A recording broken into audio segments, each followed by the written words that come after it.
Sí, claro. Gracias, Estevita. Un segundito.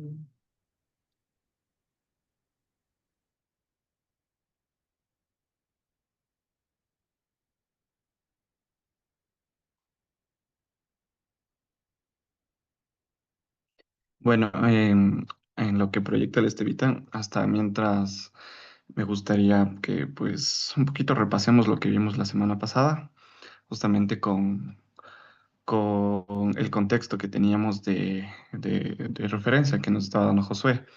Que se acuerdan que nos comentaba que lo que conocemos como Primera de Reyes y Segunda de Reyes a la final pues resulta que solo era un libro. Era un libro que en el idioma, en hebreo, pues se lo conocía como los libros de Reyes. Y ya pues recordaban que nos decía Josué que pues ya después de muchos siglos fue cuando ya se tuvo esta división. Entonces, bueno, partiendo de esto, Primera de Reyes nos cuenta cómo continúa la historia del pueblo de Israel. Saben que pues, Samuel, acabamos con el reinado de David, pues es lo que estábamos viendo en el anterior libro. Y pues básicamente se enfocaba en la transición hacia el reinado este libro se enfoca en esto, hacia el reinado de su hijo Salomón y más adelante en la división del reino de las dos naciones. Sabemos que después se divide en Israel el norte y Judá al sur. Esto es lo que vamos a ver un poco en Reyes. Y bueno, y mientras sigamos avanzando en el estudio, vamos a ver también que no solo es un libro de reyes y guerras, sino también relata mucho el cómo Dios sigue obrando a través de las decisiones que a veces son acertadas de parte de los hombres y también que a veces van conforme a la voluntad de Dios. En Primera de Reyes 1, la sucesión de Salomón así comienza, cuenta un poco ya la historia de autoridad, la estrategia y sobre todo la voluntad de Dios. Em, es más que un relato histórico, se puede entender como la muerte de un rey y la coronación de un sucesor, que eso ya vamos a ver más adelante cuál es el sucesor de David. Y en general, pues planteamos muchas preguntas, me plantean muchas preguntas a través de esto, como por ejemplo, en este mismo contexto de hablando de reyes, me preguntaba, a la final, ¿quién tiene derecho legítimo de gobernar? Y, y cómo vemos la voluntad de Dios, a pesar de que el humano como tal tiene sus propias ambiciones. Y cómo vemos cumplida la promesa de Dios a través de situaciones o sublevaciones que se dan ya desde mucho antes. Lo vimos en Samuel y ahora lo estamos viendo y lo vamos a ver en Reyes. Y a ver, comenzamos con la lectura. El primer versículo es, el rey David era viejo de edad avanzada. Lo cubrían con ropa, pero no lograba entrar en calor. Entonces aquí seguramente, y de hecho a mí me causó muchas dudas porque habla de David que ya estaba en su vejez, y no solo eso, sino que no podía entrar en calor y un poco viendo en este estudio qué es lo que significaba, pues vemos que ya pues David era muy anciano, según datos que estábamos investigando, pues cronológicos a través de relatos, por ejemplo, que están escritos en Samuel, se estima que más o menos en esta época, pues David ya estaba o tenía cerca de 70 años, es lo que estiman los estudiosos. Y es decir, que ya estaba pues anciano, y aunque lo que se podría entender en todo esto es que aunque se le ponía cobijas o le intentaban arropar, digámoslo así, en estos tiempos, pues no lograba entrar en calor. Es decir, que quizás ya por su edad avanzada, pues seguramente tenía enfermedad como tal. Y aquí quiero resaltar algo, y es que esta frase no solo nos habla de su edad avanzada, sino que también muestra que su cuerpo ya no respondía como antes. Es decir, que a pesar de que lo cobijaban, los intentos que seguramente se le hicieron, pues no resultaba o no daba, eh, no era lo que esperaba, sino que también esto muestra que David no solo estaba débil físicamente, sino era una manera de ver que su reinado también ya no estaba fuerte, o sea, ya no había una fortaleza de su reinado como tal, sino que aquí muestra un poco más simbólicamente que tanto como físicamente como espiritual, quizás, o en su reinado ya no estaba cumpliendo el rey David. Y su condición de salud probablemente era una enfermedad que comúnmente pues podría tener las personas mayores en esa época. Y lo importante es que ya su fuerza no era como antes y eso abre puerta a que otros empiecen a pensar en quién será su sucesor. Y eso es importante. O sea, si vemos el primer versículo ya nos está hablando de eso, de que él ya es débil, que ya no tiene la misma fuerza y que seguramente, pues no solo, y lo resaltan en este versículo, y seguramente sus hijos en esa época también lo notaron, y la gente, el pueblo como tal, notaron dificultades del rey. Y por lo mismo se obligaron a pensar en que pues ya era hora de un sucesor. Entonces, es un detalle que quería resaltar en este primer versículo. Em, ok, pasando al segundo versículo, sus siervos le dijeron que busquen una joven virgen para mí, señor el rey, que le servirá y será su ama de llaves. Se acostará en tu regazo y mi señor el rey se calentará. Eso es lo que sus siervos pues dieron como solución, ¿no? Ante enfermedad que seguramente pues tenía el rey David en su momento. Y en versículo 3 dice, buscaron pues una joven hermosa por todo el territorio de Israel. Encontraron a Abisag, la sunamita, y la trajeron al rey. La joven era en verdad muy hermosa y se convirtió en ama de llaves del rey y le servía. Sin embargo, el rey no tuvo relaciones con ella. Y aquí creo que en las versiones como la Reina Valera no menciona de esta manera. Ahí tal vez si me puede alguien ayudar a leer el versículo 4.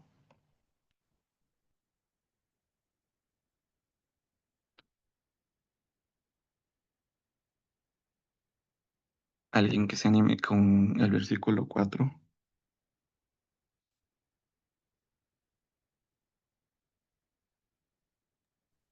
Del mismo Primero de Reyes. Ajá, Ya, dice, y la joven era hermosa, y ella abrigaba al rey y le servía, pero el rey nunca la conoció. ajá. Ok, aquí menciona que nunca la conoció. Pues si ya lo entendemos como en estudios pasados, pues podemos ver que no menciona aquí nunca la conoció, no sé, eh, como hoy lo entendemos, sino más bien que nunca mantuvo relaciones con ella. Y la explicación que se da a todo esto es que aquí menciona que estaban en busca de una joven virgen que se acostara en el regazo de él y cuál sería el objetivo. Los sirvientes del rey sugieren buscar una joven que cuide y atienda a David, quien ya está muy débil. Y la idea básicamente es que ella esté siempre a su lado, sirviéndola, ayudándolo y que cumpla, ¿no? Como una sirviente, básicamente.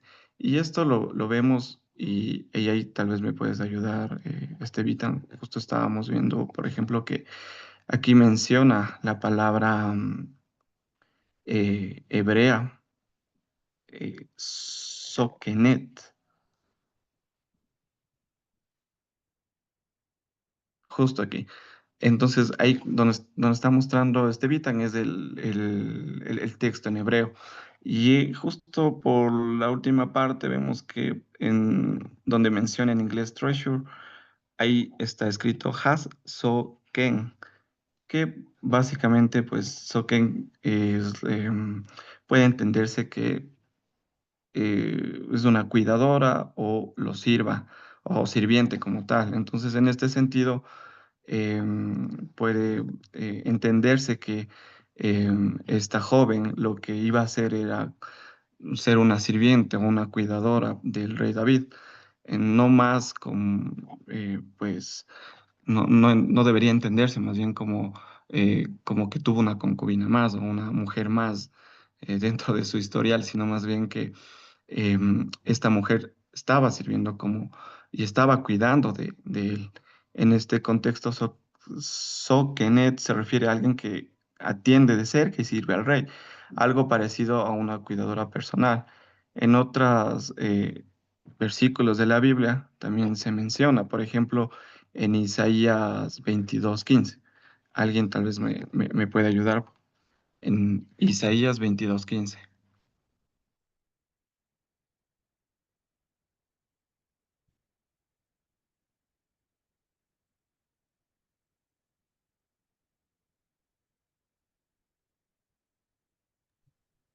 A ver, Dice, alguien. Ah, Jehová de los ejércitos dice así, ve, entra a este tesorero, a Sebna, el mayordomo, y dile, ajá, aquí por ejemplo la palabra mayordomo, en hebreo también menciona esta palabra soque, que es otra forma de referirse a una persona que sirve. En este caso era un servidor de la corte como tal. Y la misma palabra se menciona aquí. La joven era en verdad muy hermosa y se convirtió en ama de llaves, en este caso, y le servía. Y es justamente como debería entenderse, ¿no? Es una sirviente que básicamente ayudaba con las necesidades del rey David. Y también los estudiosos también mencionan que en este caso, como había quizás esta enfermedad, no se sabe con exactitud qué enfermedad tenía. Lo que se entiende, y como leímos en el primer versículo, habla de que lo cubrían con ropa y aparentemente a pesar de eso, él todavía no estaba a gusto, no entraba en calor, como dice. Entonces,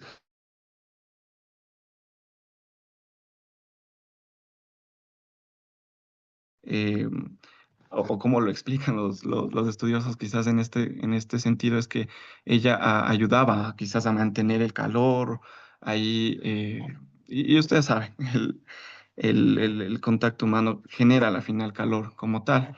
Y no es como en esta época, como nosotros entendemos esta época, que pues ahora ya tenemos tecnología como tal y podemos buscar otras herramientas, maneras como subir la temperatura, incluso hasta la medicina como tal. Entonces, entendiendo o plasmándonos y logrando em, poner nuestra mentalidad o nuestro entendimiento en esa época, fue una manera en cómo los siervos intentaron ayudar al rey David en todo esto. Pero nada más recalcar que fue una sirvienta del rey David. Y, y aquí algo que me gustaría preguntarles es, a ver, ¿quién es Abisag? O sea, esta muchacha que acabamos de hablar. Y por qué creen que es importante para este episodio que acabamos de leer? Am, no sé, ahí lancen ideas. ¿Por qué creen que es importante ella? O qué creen cuál es el rol que ella está cumpliendo? O más que eso, eh, ¿qué es, o sea, el que escribió esto, qué creen que quiere resaltar de todo esto?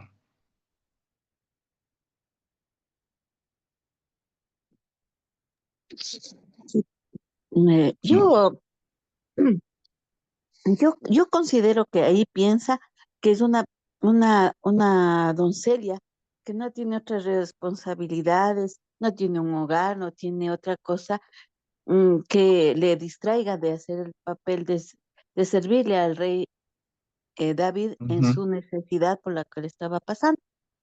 ujú. Sí, o sea, sí se entiende por ese lado, pero algo que por ejemplo, yo estaba notando mucho, es que el rey David habla en el primer versículo que él ya tenía una edad avanzada. Y acá abajo dicen que busca a una mujer joven. Entonces, aquí lo que me gustaría resaltar es que, aunque sabemos que ella fue designada para cuidar y abrigar a David, su rol no solo pasa por eso, sino que también es algo simbólico, porque ella representa la juventud y vigor que sabemos que David ya no tiene. Actúa como una figura de, digámoslo, de una transición entre dos generaciones, si lo vemos. David ya estaba en su vejez, ella en su juventud, y vemos que David ya no tiene fuerza para hacer ciertas cosas, o eso es lo que narra, ¿no es cierto? En cambio, ella digamos, desde el antónimo, es lo contrario. Ella es una mujer joven y ella actúa como, em, y demuestra la juventud y el vigor que quizás hace falta al rey David. Y eso me pareció interesante verlo, ¿no? Cómo hay esta diferencia de edades y cómo también esto, digamos, mm, es relevante para saber que quizás David ya no estaba apto. Y es justamente lo que vamos a leer después, en el siguiente tramo, donde dice, Adonías usurpa el trono. Versículo 5. Adonías, hijo de Agüit, andaba jactándose, yo seré rey. Consiguió un carro, jinetes y 50 hombres de avanzada. Sin embargo, su padre nunca le desagradó diciéndole, ¿por qué has hecho esto? Era además muy apuesto y nació después de Absalón. Conspiró con Joab, hijo de Sarvia, y con el sacerdote Abiatar, quienes apoyaron a Adonías. Pero el sacerdote Sadoc, Benaya, hijo de Joiada, el profeta Natán, Simei, rey, y los guerreros de David no estaban con Adonías. Entonces Adonías degolló ovejas y bueyes y animales cebados junto a la piedra de Zoelet, cerca de En-Rogel. E invitó a todos sus hermanos, los hijos del rey, y a todos los hombres de Judá, siervos del rey, pero no invitó al profeta Natán, ni a Benaía, ni a los guerreros, ni a su hermano Salomón. Bien, entonces, ahorita estamos viendo qué está pasando. Ya vemos que David, en el primer pasaje, se describe eh, como ya lo vimos, y ahora Adonías, viendo lo que está, la situación, la realidad que está pasando, eh, el rey David eh, se proclama rey. Y para esto vemos que y de hecho vamos a ver las similitudes con pasajes que hemos visto con anterioridad.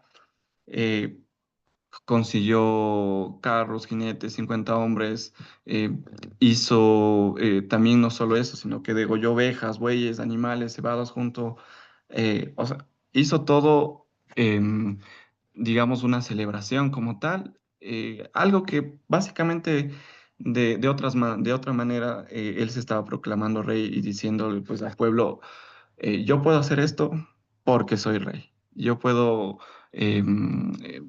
tener todos estos o conseguir todas estas herramientas y poder degollar, matar a estos animales porque soy rey, porque yo lo he decidido. Y él se autoproclama rey como tal. Entonces, y bueno, bueno, retroceder un poco, ¿quién era Adonías? Pongámonos un poco en contexto.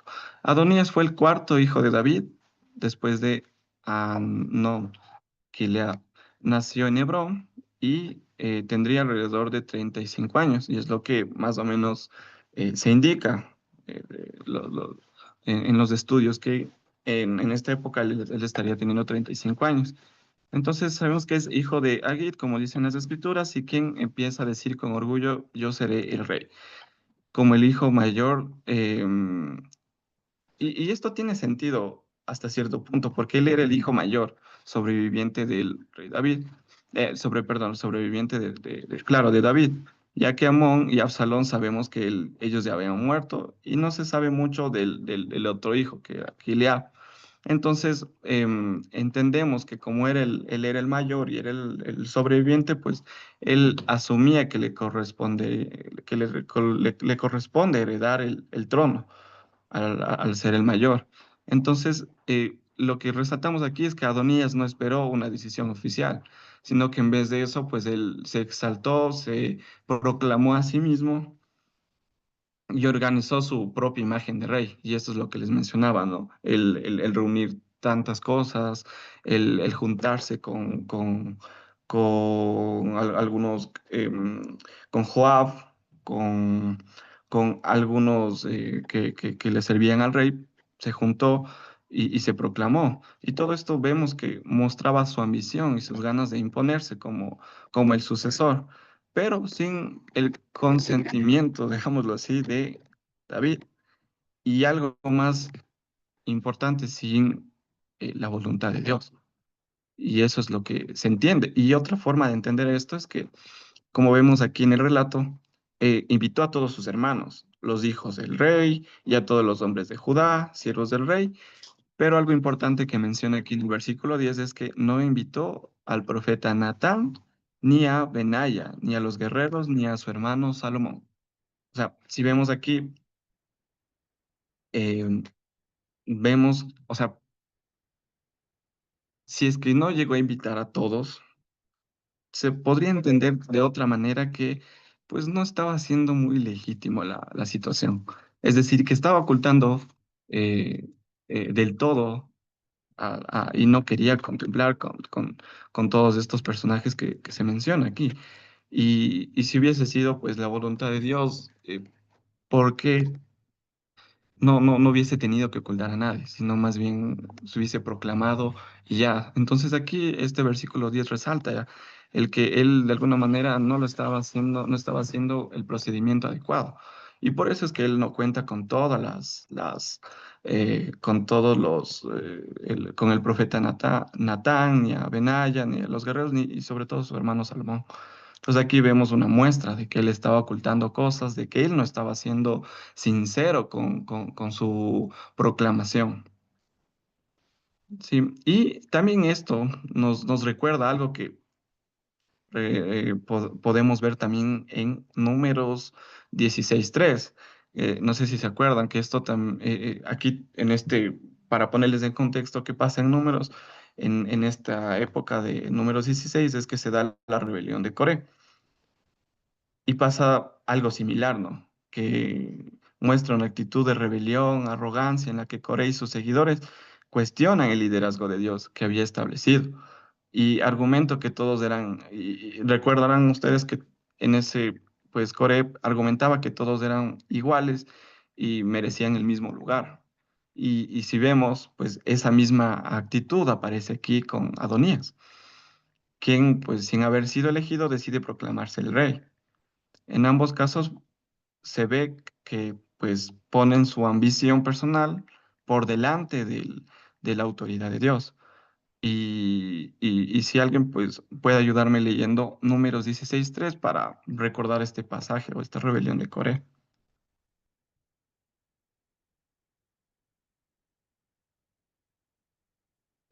Números 16:3.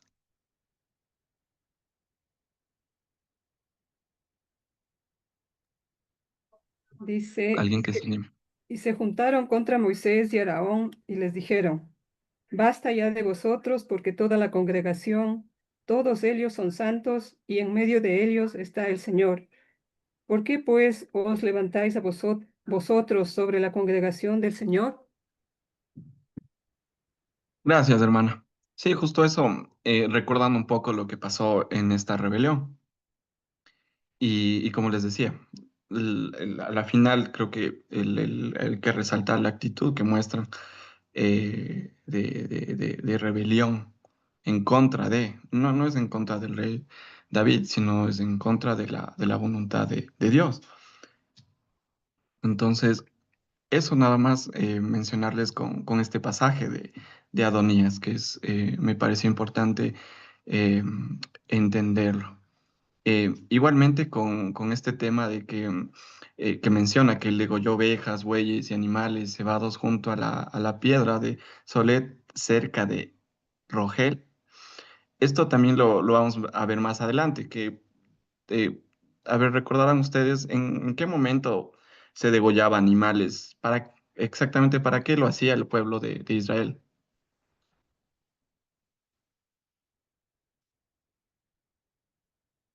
A ver, ¿para qué lo hacían? Sabemos que eran para, La expiación de los pecados. sí, y mucho más allá de eso, o sea, algo en general, ¿qué es lo que celebramos ahora? Sabemos que era para fiestas del Señor,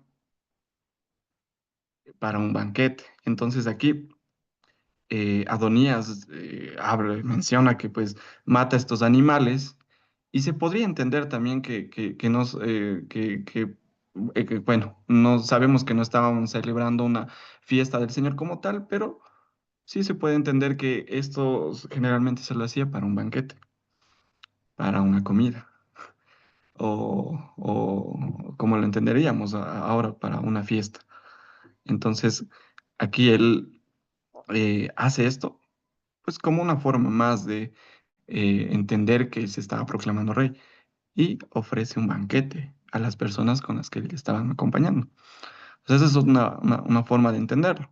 Y más adelante vamos a ver, porque nuevamente, este, si no estoy mal, o creo que no no, eh,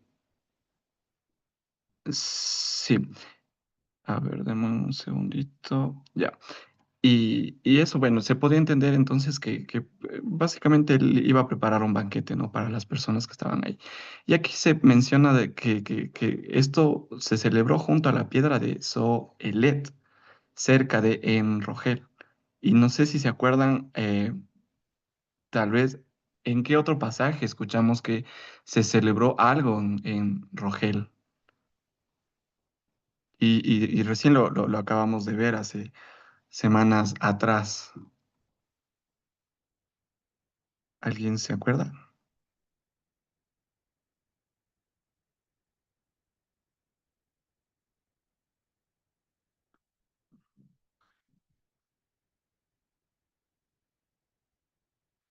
Bueno, aquí Rogel, a ver, para ponernos en contexto, esto ya se mencionó en un estudio pasado, justamente en Samuel, se mencionó este sitio en el que, em, a ver, se mencionó cuando se dio la rebelión de Absalón, se mencionó en un pasaje de Samuel, de segunda de Samuel. Y, Y cuando me parece que era Jonathan y otro siervo de David fueron a vigilar, menciona eh, qué estaba pasando con Absalón. Fueron a vigilar y se ubicaron en este mismo sitio, que aquí menciona Rogel. Entonces, si queremos darle sentido quizás a esto, eh, básicamente, dicho en otras palabras, lo que aquí Adonías, de otra manera, quería decir con su proclamación de rey en este mismo sitio, que de alguna manera es un punto simbólico que también se dio, como les decía antes, que ahí siervos de David se juntaron para ver la rebelión de Absalón. Es decir, que de otra manera explicándolo, pues Adonías utilizó este mismo sitio donde ya hubo una rebelión como tal, para también él proclamarse y ahí servir este banquete. No sé si me expliqué en esto. O sea, el punto de todo esto es que vamos viendo que todos los sitios que mencionan no es, digamos, sitio cualquiera, sino tiene un trasfondo detrás de todo, perdón, detrás de todo esto. Tiene un trasfondo y es que él, de alguna manera, él sabía, seguramente Adonías, que ahí pues, se orquestó o al ser un sitio simbólico, pues representa esta rebelión que tuvo Absalón en su momento. Entonces, él entendiendo ese contexto también lo celebra y lo hace en el mismo sitio. Y ahí vemos que, o sea, la intención de él nunca fue buena. O sea, nunca tuvo una buena intención, tuvo una buena intención y antepuso sus intereses frente al pueblo y sobre todo frente a Dios.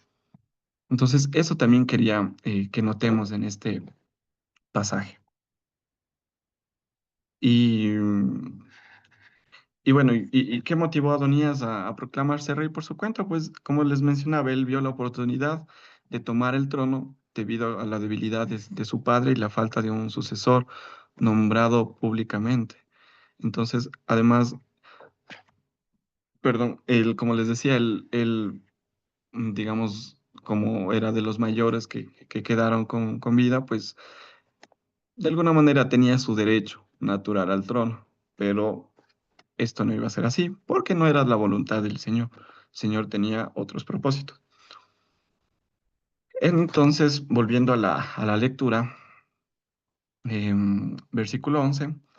Entonces, Natán le dijo a Betsabé, madre de Salomón, ¿no has oído que Adonías, hijo de Agit, se ha convertido en rey sin que nuestro señor David lo supiera?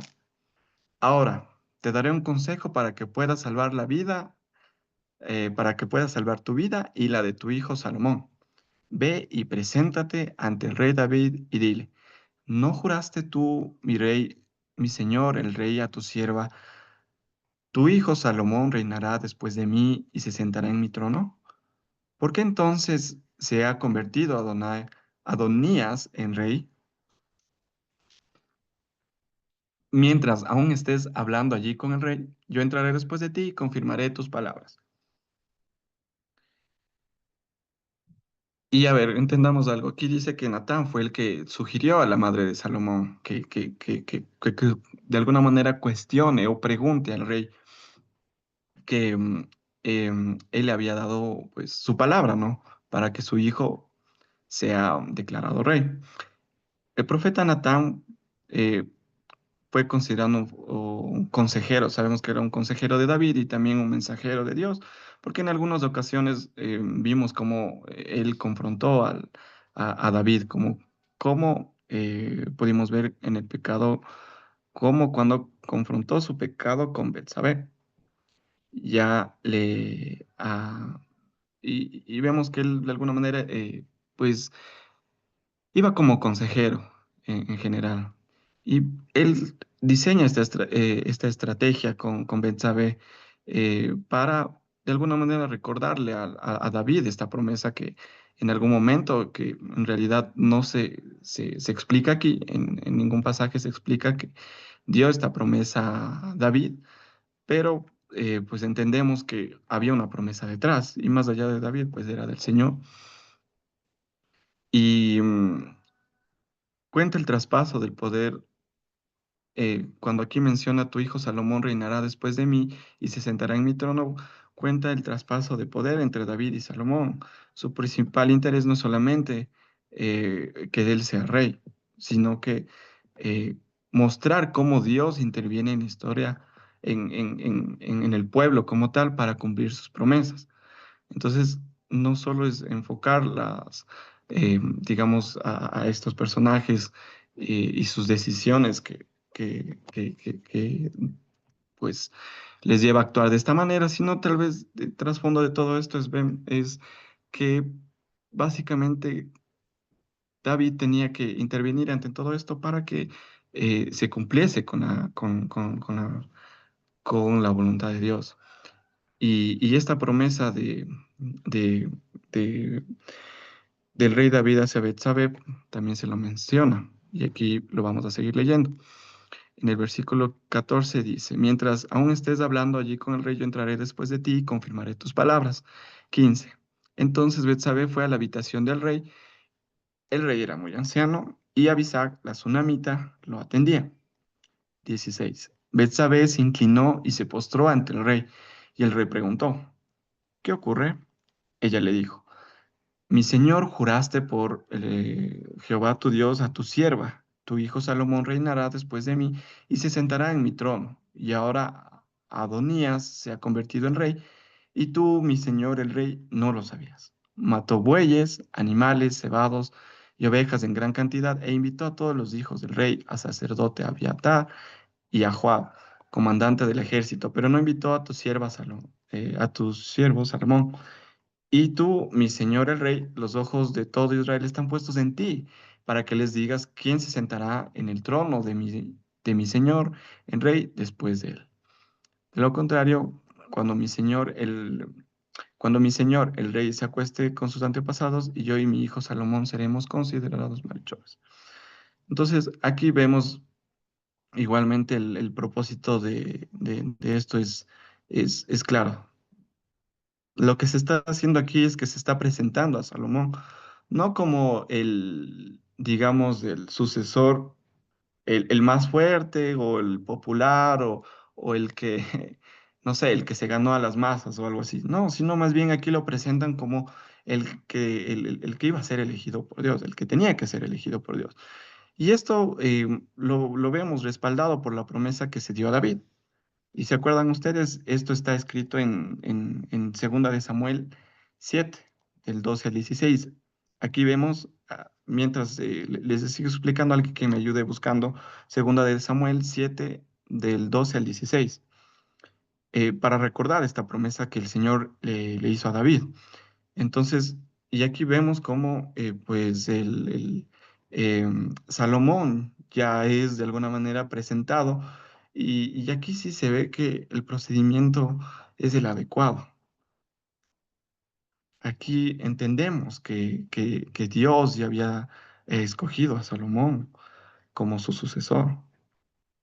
Y el profeta Natán advirtió a Betsabé que si Adonías tomaba el trono, no solo que pues no era la voluntad de Dios, sino que también de alguna manera entendemos que podrían haber estado en peligro ella y su hijo Salomón.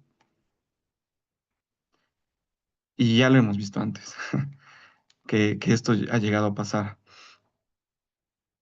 Y aunque, como les decía, no se había mencionado antes en la escritura, pues Betsabé le recuerda una vez más al rey David que ya había habido, o que hubo un juramento para quién iba a ser el sucesor. Entonces, después de esto, vemos que Natán, como lo habían planificado, entra a la habitación para básicamente confirmar lo que había dicho Betsabé. Y volviendo a esto, pues, que me puede ayudar leyendo Segunda de Samuel 7 del 12 al 16. Segunda de Samuel 7:12. Y cuando tus días sean cumplidos y duermas con tus padres, yo levantaré después de ti a uno de tu linaje, el cual procederá de tus entrañas, y afirmaré su reino. Él edificará casa a mi nombre, y yo afirmaré para siempre el trono de su reino. Yo le seré a él padre, y él me será a mi hijo.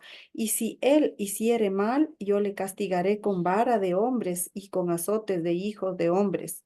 Pero mi misericordia no se apartará de él como la aparté de Saúl, al cual quité de delante de ti. Y será afirmada su casa y tu reino para siempre delante de tu rostro, y tu trono será estable eternamente. Gracias, Edita. Ya. Y sí, aquí volvemos a ver la promesa que había hecho el Señor. Y como mencionaba, aquí ya vemos que no hay, el procedimiento se está cumpliendo de esta manera, en el que el rey David, por su vejez, como lo veíamos, no, quizás no estaba en capacidad. Aquí también nuevamente se muestra que David no tenía el total control, porque ya uno de sus hijos estaba este, proclamándose rey. Y como todo en las escrituras hemos visto que cuando pues el hombre tiende a rebelarse, tiende a hacer lo contrario a la voluntad de Dios, Dios siempre va a tener el control en todo esto. y dio la promesa de que pues iba a ser bendecido el, el, el, el sucesor de David. Y vemos que a pesar de que está pasando estas cosas, estas situaciones de rebeliones, que ya no es la primera, son muchas rebeliones las que han habido, pues Dios sigue teniendo el control para cumplir con la voluntad. Y por más que se levanten hombres, se levanten situaciones, problemas, ya lo vemos en esta época, en las situaciones que quizás nos enfrentemos, eh, difíciles en el trabajo, con amistades, quizás a pesar de que pues, nos quieran apartar o algo, o situaciones que nos quieran apartar, Dios ya tiene un propósito escrito para cada uno de nosotros. Y por más que pasen situaciones contrarias a la voluntad de Dios, pues la voluntad de Dios siempre va a permanecer. Y eso lo vemos aquí y lo vamos a ver después en el relato, que se cumple la voluntad del Señor. Y sigamos leyendo. El versículo 22. Ella aún estaba hablando con el rey cuando entró el profeta Natán, justamente como lo tenían planificado. Le dijeron al rey, el profeta Natán está aquí. Y él se presentó ante el rey y se postró rostro en tierra. Natán dijo, mi señor el rey, dijiste, Adonías reinará después de mí y se sentará en mi trono. Porque hoy ha bajado a sacrificio bueyes, animales, cebados y ovejas en gran cantidad. Invitó a todos los hijos del rey, a los oficiales del ejército y al sacerdote Abiatar. Y ahora están comiendo y bebiendo en su presencia y diciendo, viva el rey Adonías. Pero a mí, tu siervo, ni al sacerdote Sadoc, ni a Benaya, hijo de Joiada, ni a tu siervo Salomón, no nos invitó. ¿Acaso este asunto ha sido ordenado por mi señor el rey? Y no le has informado a tu siervo quién se sentará en el trono de mi señor el rey después de él. Entonces, nuevamente, ¿no? Vemos que el rey básicamente lo que necesitaba era esta luz, era esta intervención. Si lo podemos ver, quizás una intervención de Dios a través de este profeta, que sabe que no es lo correcto y no se está cumpliendo con su voluntad. Y aquí vemos, ¿no? Que justamente ya menciona que están Adonías y todos los que le acompañaban están comiendo y bebiendo. Y justamente para eso era lo que les mencionaba, la muerte de estos animales. Era por otra forma de él proclamarse rey, ¿no? Y de dar a entender que, pues, él tiene el control. Entonces, como les decía, vemos que eh, tiene que haber y ya hemos visto en el relato de nuestro padre que eh, cuando se proclama un rey, eh, no viene por un poder humano, ni porque, como aquí dice, que era de una buena apariencia, em, Adonías. Y no se trata de eso, no se trata del poder humano, de qué tan famoso o qué tan exaltado sea, sino que al final de todo esto tiene un propósito divino. Y no siempre esto va a coincidir con este poder humano o la apariencia física de una persona o cualquier otro aspecto, no siempre va a coincidir con el propósito de Dios. Entonces aquí vemos que en este caso era Salomón quien iba a ser eh, proclamado rey. Y también vemos también una vez más que Natán representa esta voz, como les decía, esta voz del Señor que garantiza que se cumpla la voluntad de Él. Y Él es el que intercede en todo esto. Y aunque hay caos humano, hay situaciones complicadas en el mundo, Dios siempre va a dirigir la historia. Lo que Él ha predispuesto siempre va a dirigir hacia el plan de Él. Y en este caso, el plan era preservar la línea davídica. ya sabemos cuál era el propósito de todo esto. Y, y Dios intercede de muchas maneras. En este caso, pues, fue a través de Natán y Betsabé. Eh, in- Tuvo esta intervención para poder realizar su voluntad. Y también vemos que, bueno, ya más adelante más bien vamos a ver qué pasa con Salomón y cómo es proclamado. Y ahí sí, Estevita, nos puedes ayudar con lo siguiente. Sí, ya. Bueno, vamos a continuar. Gracias, Antonio. A partir del versículo 28 vamos a ver cómo es el proceso para por el cual Salomón es proclamado rey, ¿sí? Entonces vamos a ver todo lo que tiene que hacerse y los pasos que dispone igual David para que Salomón sea proclamado rey, como les menciono. Entonces, en el versículo 28 dice, ¿no? Entonces el rey David respondió y dijo, no, esto ya después de lo que Natán le confirmó las palabras, dice, llamadme a Betsabé, y ella entró a la presencia del rey y se puso delante del rey. Ya, entonces, bueno, aquí pareciera que Betsabé tuvo que haber salido, ¿no? O sea, entró Natán y Betsabé como que sale y vuelven a llamarle, ¿no? Quizás. O tal vez igual estaba viendo un poco lo que se menciona y puede ser que era para darle énfasis de que, de que Betsabé iba a tener una respuesta a su petición. Entonces, en el versículo 29 dice, y el rey juró diciendo, vive Hashem, vive el Señor que ha redimido mi alma de toda angustia, que como yo te he jurado por Hashem, Dios de Israel, diciendo, tu hijo Salomón reinará después de mí, y él se sentará en mi trono en lugar mío, que así lo haré hoy. Entonces Betsabé se inclinó ante el rey con su rostro a tierra, y haciendo reverencia al rey, dijo, viva mi señor, el rey David, para siempre. Ya, entonces aquí vemos que David va a hacer un juramento que tiene una cierta complejidad. Al inicio pone al Señor como testigo, ¿no? Dice, viva el Señor que ha redimido mi alma de toda angustia, de toda mi angustia. Entonces coloca al Señor como testigo, diciendo, viva el Señor, o también podemos decir, el Señor vive y él ha redimido mi alma de toda angustia. Sí, entonces también recordando ese carácter del Señor, de libertador, de aquel que rescata a los cautivos. Entonces lo pone en ese lugar al Señor primero, lo pone como testigo de lo siguiente que va a decir. Entonces ahí en lo siguiente es como que como yo te he jurado por el Señor Dios de Israel, diciendo, tu hijo Salomón reinará después de mí, y él se sentará en mi trono en lugar mío, que así lo haré hoy. Entonces ahí ya está poniendo como testigo al Señor de que cumplirá la promesa o el juramento que había hecho a Salomón, ¿sí? Eh, bueno, algunos estudios dicen que, aunque eso es un poco extraño, pero bueno, lo comento por lo que se puede ver en algunos estudios, de que en realidad no, aquí lo que Natán y Betsabé intentaron también hacer es ¿cómo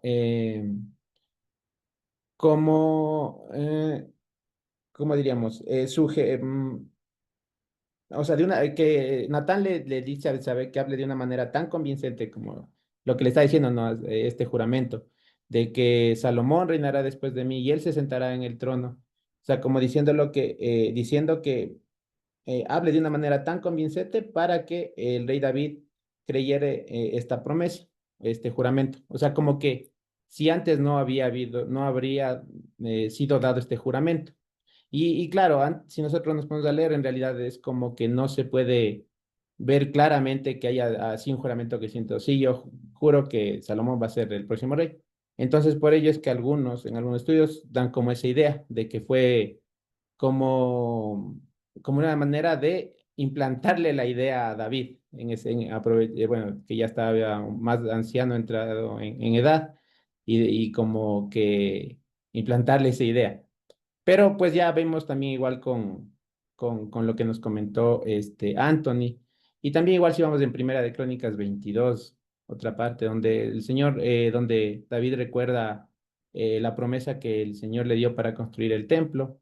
Justamente habla de Salomón. Entonces, el Señor ya había escogido, ¿no? A Salomón, y como nos mencionó Anthony, Adonías estaba yendo en contra de eso, de esa palabra, de esa promesa que el Señor ya había dado.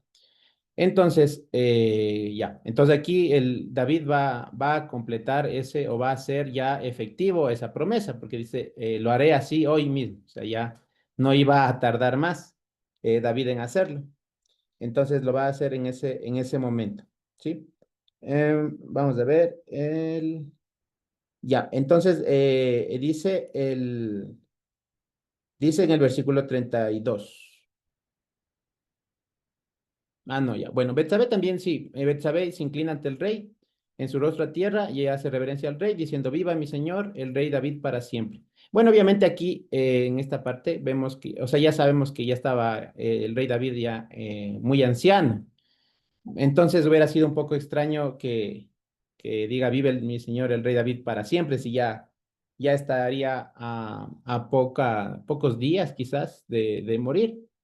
Entonces, esto es más una frase como para mostrar el deseo, el anhelo de Betsabé, de que el reinado de David, su autoridad y su legado sigan vivos a través de su descendencia, ¿sí? Entonces, es de esa manera, ¿no? Entonces, no es que ya estaba muy viejito el rey David como para decirle viva para siempre, si ya era pronto iba a fallecer. Lo que estaba diciendo es que el legado del rey David sea perpetuado, digamos, por su descendencia. Entonces, ahí podemos ver igual como la descendencia de los hijos, o sea, más bien dicho, las enseñanzas que les damos a los hijos, a nuestra descendencia, a la descendencia de uno, que sea un legado de servicio al Señor, ¿no? Un temor al Señor, para que, digamos, nosotros extendamos, digamos, lo que el Señor nos ha dado a través de ellos, que sigamos, digamos, perpetuando esa palabra que hemos recibido algunos quizás de nuestros padres, otros quizás lo haremos con nuestros hijos, si el Señor lo dispone, pero que se siga perpetuando, digamos, ese legado de obediencia al Señor, ¿sí? Como les digo, quizás muchos recibieron de sus padres, y otros quizás no tanto de nuestros padres de aquí en la tierra, pero quizás más de nuestro Padre en los cielos, ¿no? Pero que siga ese legado perpetuándose, lo que les vamos enseñando. Entonces también es algo para que analicemos, meditemos en qué estamos enseñando a nuestros hijos, qué estamos dejándoles como legado, para que eso sea difundido, perpetuado, ¿no? Entonces esa parte también, como lo que le dice Betsabé aquí al rey David. En el versículo 32 dice, y el rey David dijo, llamadme al sacerdote Sadoc y al profeta Natán y a Benaya, hijo de Joiada. Y ellos entraron a la presencia del rey. Y el rey les dijo, tomad con vosotros los siervos de vuestro señor y montad a Salomón, mi hijo, en mi mula y llevadlo a Gijón, ¿ya? Entonces aquí, bueno, vamos a ver a estos personajes importantes, son Sadoc, el sacerdote, Natán el profeta, ¿ya? Natán ya recordamos del profeta que también le anunció cuando David estaba cometiendo o estaba todavía en pecado por Betsabé, recordamos ahí a Natán. Y Benaya, hijo de Joyada, que era uno de los capitanes de David, ¿sí? Entonces ellos. Y también dijo que tomen con ellos a los siervos de vuestro Señor. Aquí en esta parte de los siervos de vuestro Señor, hace referencia, si nos vamos de acá al 38, vamos a ver que dice ya, o sea, aquí quienes están ya descendiendo con el rey Salomón, me adelanto un poquito, solo es para ver quiénes fueron estos siervos del Señor, bueno, de vuestro Señor, que sería David. Dice, y descendieron el sacerdote Sadoc, el profeta Natán, Benaya hijo de Joyada, y los cereteos y los peleteos, y montaron a Salomón en la mula del rey David, y lo llamaron a Gijón. Entonces aquí vemos estos cereteos y peleteos, vienen a ser estos siervos de David, de David como su señor. Ya que si recordamos, los cereteos y los peleteos eran como esa guardia personal de David, ¿sí? Eran como la guardia personal de David. Igual esto también podemos comprobarlo en la parte cuando se subleva Seba era, sí creo que era Seba, y hijo de Bicri, recordamos esa sublevación, y también David dice que vayan que tomen a los siervos, a los siervos, y que vayan a seguirle a este Seba, hijo de Bicri. Y también ahí se menciona que fueron los cereteos y los peleteos. Entonces, podemos ver ello, ¿no? Entonces, aquí dice, vayan ustedes, Adog, Natán, Benaya, y también tomen ahí a los cereteos y los peleteos, monten a mi hijo Salomón en mi mula y llevadlo a Gijón. Gijón era una fuente de agua, ya vamos a ver un poquito más de ello. Pero bueno, entrando un poquito en la parte de la mula, esta parte es un poco interesante, tiene algunas cosas para ir analizando. ¿Por qué en una mula? O sea, ¿por qué dice, y en la mula del rey David, ¿no? Dice, móntenlo en mi mula, la mula personal del rey David, y llévenlo a Gijón. Entonces, eso es lo primero que va a disponer el rey David que hagan con Salomón. El primer paso, que lo monten en la mula. ¿Ya? Entonces, aquí esto, ¿qué tiene que ver esto de que sea montado en la mula? ¿Sí? Em, no sé si recuerden aquí en algún momento donde alguien también le llenan de honores, por así decirlo, montado en un caballo, creo que ahí es de un caballo, no es una mula, es de un caballo, y y que le visten de las vestiduras del rey y que va en un caballo y es llenado de honra, digamos. No sé si alguien se acuerde de un personaje. Mardoqueo. Sí, justo Mardoqueo. Ujú. Mardoqueo también le pasó, fue algo similar. Entonces ahí también vamos viendo, ¿no? Que esto de que se ha montado encima de la mula era una señal como de honra, en primer punto, ¿sí? Ahí recordamos a Mardoqueo. Él fue montado en un caballo, sí, eso fue un caballo. Aquí es una mula. Recordemos que una mula es un cruce, ¿no? Un cruce entre una yegua y un burro.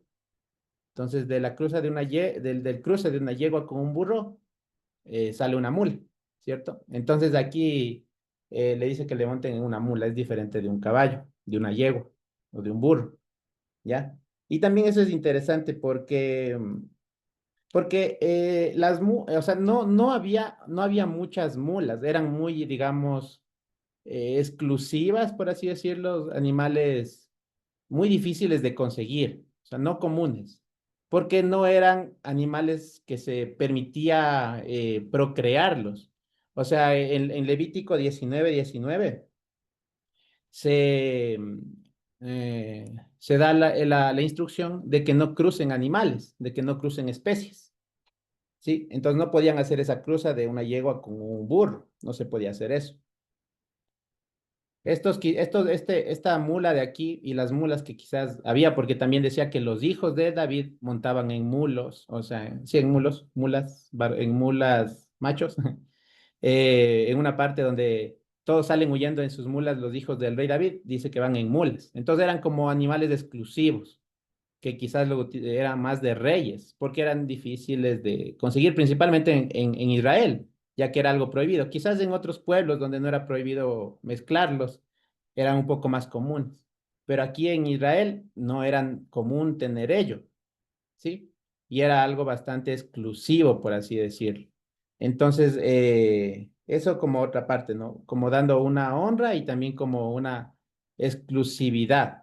Esta era la mula del rey David. Y de hecho estaba viendo, y es la única vez, si no estoy mal, en donde se menciona una mula hembra, porque, eh, como les digo, sí hay varios versículos, como cuando estos hijos del rey David huyen en mulos, en mulos hombres, digo, mulos machos, son de género masculino, digamos, pero aquí es una mula femenina, ¿no? O sea, es hembra. Entonces, estaba viendo que no había otras referencias.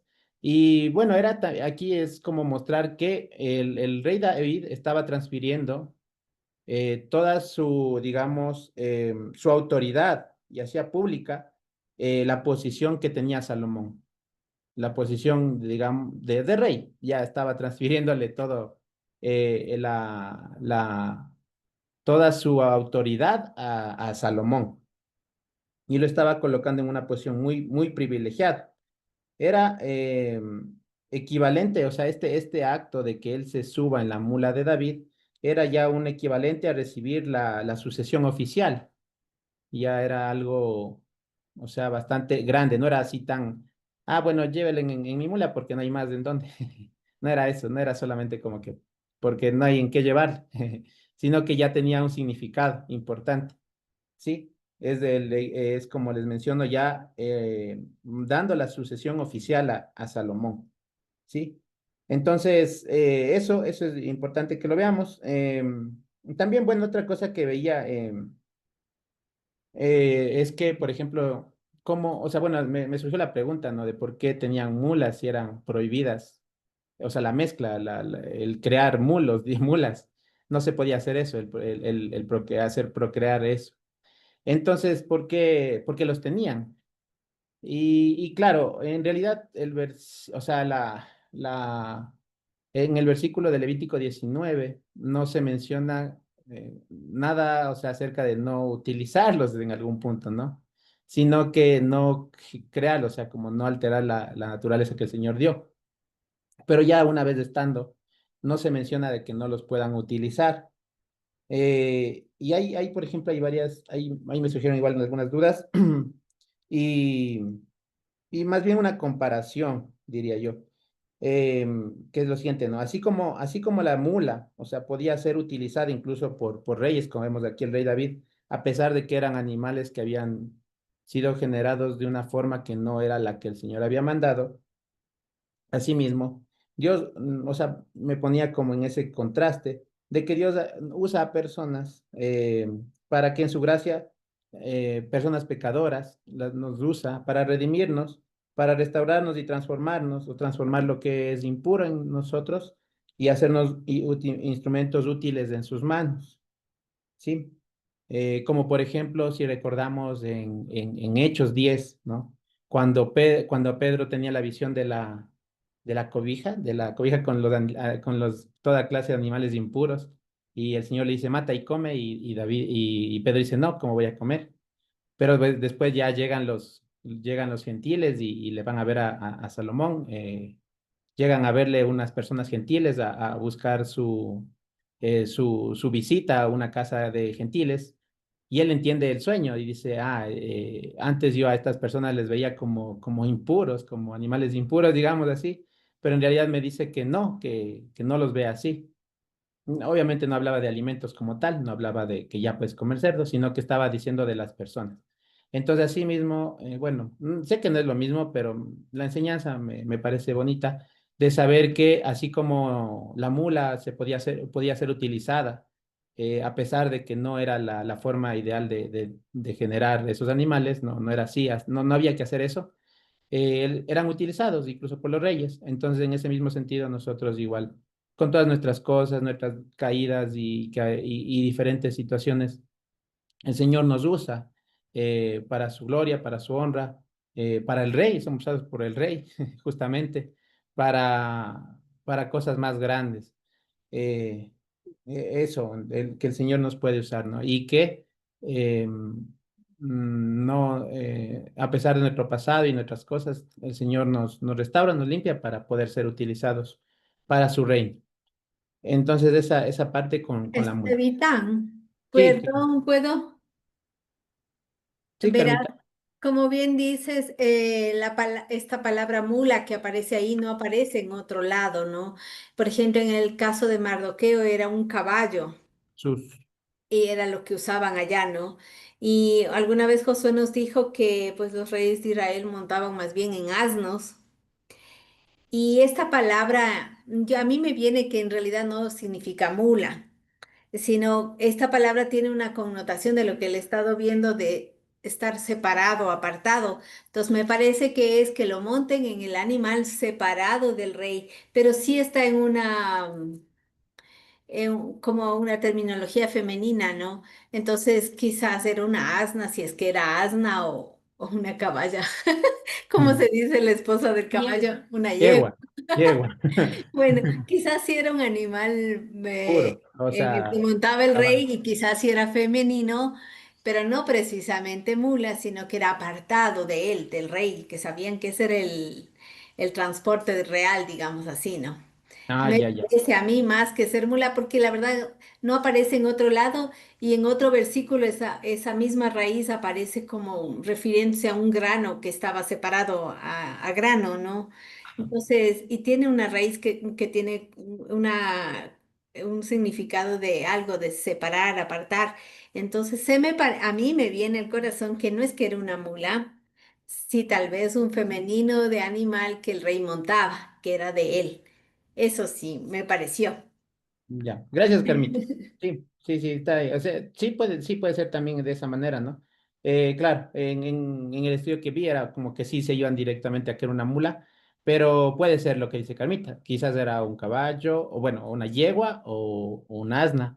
Puede haber sido, pero igual, bueno, la idea que transmite, digamos, este versículo es que era algo del rey y que era algo ya transfiriendo esa autoridad del rey hacia Salomón. Eso sí podemos, digamos concluirlo, digamos.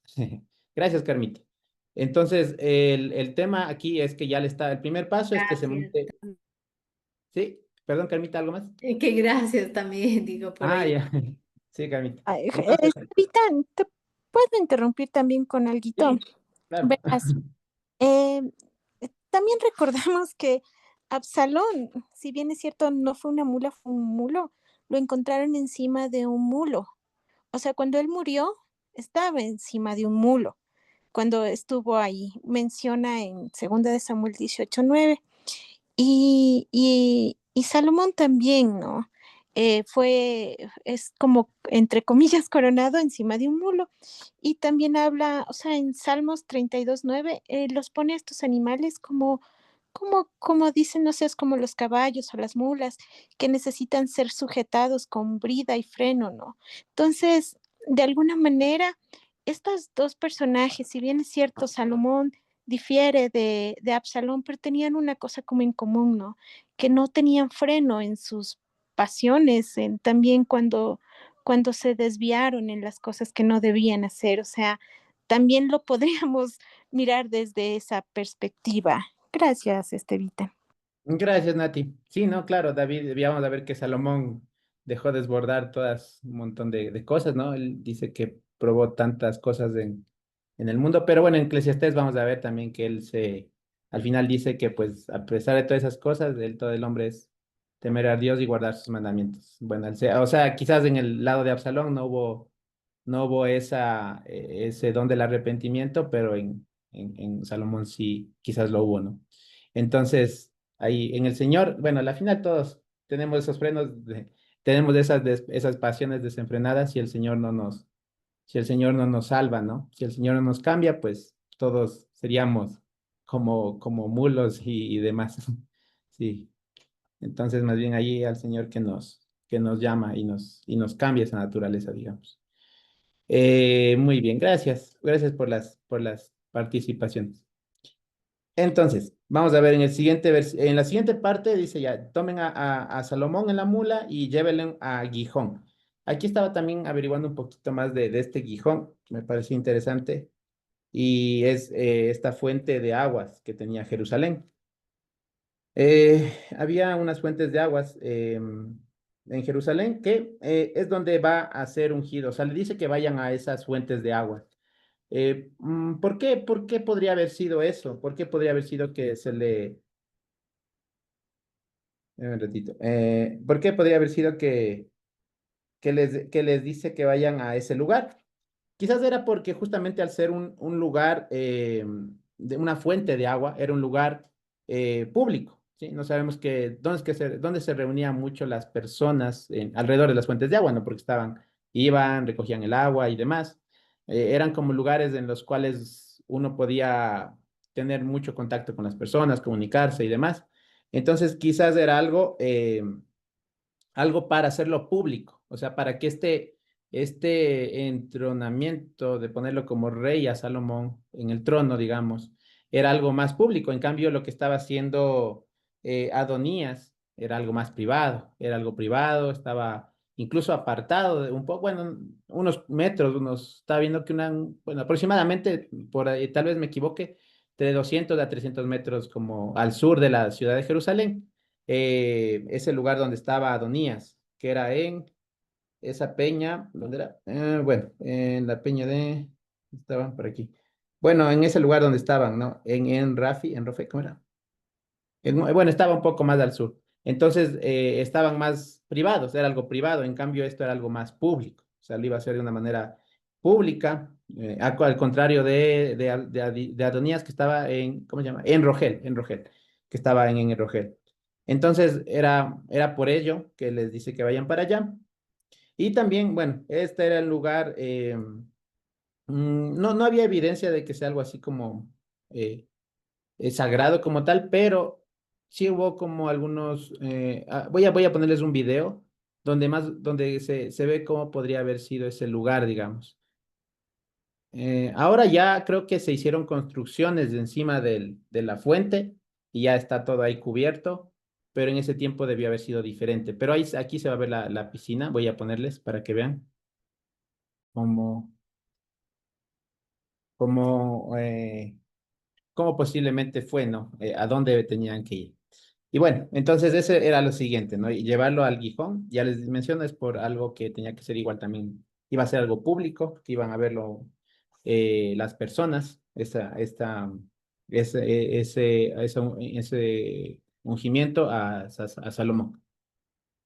Vamos a seguir. Entonces, estamos en el 34. Dice, y allí lo ungirá el sacerdote Sadoc y el profeta Natán como rey sobre Israel.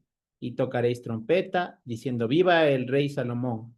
Después iréis vosotros detrás de él, y vendrá y se sentará en mi trono, y él reinará por mí, porque a él he escogido para que sea príncipe sobre Israel y sobre Judá. ¿Ya? Entonces, hasta ahí vamos bien. Entonces, vamos a ver, el profeta, el sacerdote Sadoc, el profeta Natán, lo van a ungir como rey. Y van a tocar shofar, también importante, bueno, recordar el toquido del shofar también anuncia justamente bueno, la palabra del Señor como tal, incluso cuando se escogían nuevos reyes también se sonaba el shofar. Entonces iba a ser ahí proclamado junto a shofar, o sea, iba a haber un gran estruendo, un gran algarabía, digamos, ya vamos a ver cómo iban a las personas a estar contentas, alegres por mencionar o por este ungimiento del rey Salomón. Iban a decir, viva el rey Salomón, y después iréis vosotros delante de él y se sentará en mi trono. Entonces ya aquí vemos que él se sentará en el trono y reinará por mí. Entonces eso vamos, ese era el proceso que iba a hacer, ¿no? Entonces ya nos dio aquí el rey David el proceso que iba a seguir, que iban a seguir con Salomón. Y entonces dice, entonces Benaya, hijo de Joiada, respondió al rey y dijo, amén, así lo haga el Señor, así lo haga Hashem, Dios de mi Señor, el rey. De la manera que Hashem ha estado con mi Señor, el rey, así esté con Salomón y haga mayor su trono que el trono de mi Señor, el rey. ¿Sí? Entonces Benaya dice así, que dice, al decir amén, está diciendo esta palabra sea firme, así lo haga el Señor, así ordene el Señor, que el reinado de Salomón sea mucho más grande que el reinado de David, ¿no? En algún punto, digamos, físico, sí se cumplió, ¿no? O sea, Salomón, vamos a ver que tuvo un reino bastante grande, o sea, bastante abundante, próspero, o sea, físicamente, pero también que diríamos que espiritualmente hizo muchas cosas mal, ¿no? Ya igual nos comentó Nati todo lo que se desbordó Salomón. Por esa parte no creo que le fue tan bien, pero en la parte, digamos, de mantener al reino, de prosperarlo, de hacer que sea más fuerte, sí, sí le fue bastante bien a Salomón. Entonces eso aquí con Benaya. Déjenme ver un ratito.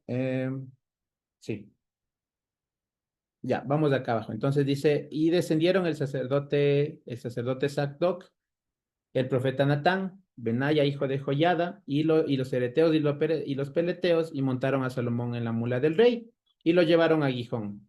Y tomando el sacerdote Sadoc el cuerno de aceite del tabernáculo, ungió a Salomón, y tocaron trompeta, y dijo todo el pueblo, viva el rey Salomón. ¿Sí? Entonces aquí ya lo van a ungir, ¿no? Aquí, esta unción que hacen con Salomón era también para ya darle legitimidad, ¿no? Justamente por el sacerdote Sadoc y con el profeta Natán, para dar una legitimidad religiosa y también política, ¿no? O sea, digamos, por así decirlo, el sacerdote, lo religioso, el profeta Natán como representando al propio rey, porque el rey no pudo ir. Entonces, de un apoyo político, tenía un apoyo tanto religioso como apoyo político, esa unción de Salomón como rey. Dice, vamos a ver que más en el versículo, justamente en este versículo 38, se menciona solamente que Sadoc es el que le está, perdón, en el 39 dice que Sadoc es el que lo unge a Salomón, pero si vimos antes, mencionaba que era Salomón y Natán, digo, perdón, Sadoc y Natán quienes lo ungían. Aquí ya aparece de una manera singular, solamente haciéndolo Sadoc. Pero lo que se tiene que entender es que, o sea, muestra que hay un respaldo completo. O sea, eso es lo que quiere dar a entender esto, de que están ambos. Es un respaldo completo. Más que haya sido solo uno o el otro que le haya ungido, porque vi que había algunos debates de por qué fue uno y por qué no fueron los dos y así. Pero más que todo es la idea de que hay el respaldo completo hacia la unción de Salomón. ¿Sí? Como les digo, la unción representa la confirmación ya pública, ya divina del nuevo rey. Y Adonías no recibió esto tampoco, ¿no? Cabe mencionar, Adonías no recibió ninguna unción, o sea, otra cosa más por la que vemos que no estaba haciendo lo correcto, y que refuerza que su intento de reinar no era legítimo, o sea, no tenía eso, esto también muy importante. Sí. También, bueno, esta parte quería, bueno, estoy investigando un poquito de la unción a los reyes. Y bueno, habría que ver un poquito más, estudiar un poquito más, pero lo que pude ver era que esto de la unción no es que se hacía siempre bueno, ahí sí tal vez me equivoque y me corregirán, pero no se menciona que, digamos, por ejemplo, cada sucesión tenía que ser respaldada con una unción, sino que esta unción a los reyes se hacía principalmente cuando había conflictos por no saber quién es el próximo rey, o sea, cuando era necesario legitimar al nuevo rey ante el pueblo, o en momentos de crisis, o cambios de dinastía o disputas. Entonces, por ejemplo, con Saúl, bueno, obviamente era el primero. Con David se hizo también para dar, porque iba a haber un cambio de dinastía, por así decirlo. Y aquí también con Salomón era porque habían disputas, entonces tenía que confirmarse. Pero ya en los siguientes casos, por ejemplo, ya si había una transición pacífica normal, no se menciona la unción. O sea, estuve viendo eso, que no había como la mención, por ejemplo, a Roboam de la unción, o sea, de que sea ungido, y así. Entonces ahí, bueno, tal vez alguien me corrige, me diga que sí, siempre todos los reyes se ungían, y mejor si me corrigen.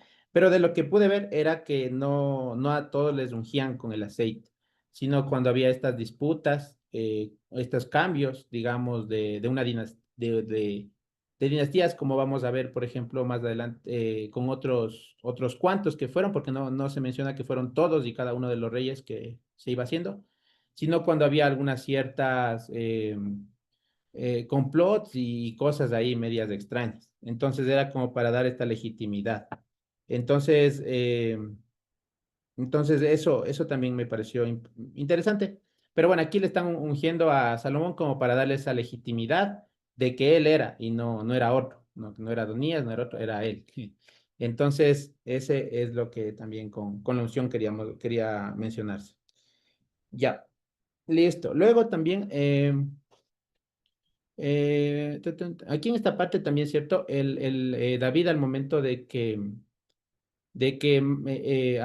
dispone de todo este procedimiento, él dice, porque a él, me regreso un poquito al versículo 35, dice, porque a él le he escogido para que sea príncipe sobre Israel y sobre Judá.